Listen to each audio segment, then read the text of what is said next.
விட்டுட்டு குதிரை பேரம் பண்றாரு, அது பண்றாரு, இது பண்றாருன்னு சொல்லிட்டு தப்பு தப்பா கதையெல்லாம் அடிச்சு விட்டுக்கிட்டு இந்த தீய சக்தியும் தீந்து போன சக்தியும் அதாங்க திமுகவும் மற்றும் பலரும் ஒன்னா சேர்ந்துகிட்டு திருட்டுத்தனமா யாருக்கும் தெரியாம ஒரு ஓரமா மூலையில உட்கார்ந்துட்டு பேரம் பேசி கூட்டு சேர்ந்து ஆட்சி அமைச்சு கொள்ளையடிக்க திட்டம் போட்டாங்க. அது ஏன் தெரியுமா? உங்களோட இந்த டிவிக்கு ஆட்சி அமைஞ்சா அவங்க பொழப்பே போயிடும்.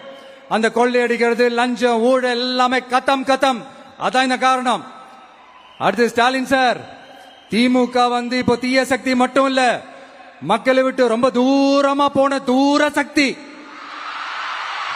ஓர சக்தி, கோர சக்தி, பார சக்தி. நீங்க எப்போ இந்த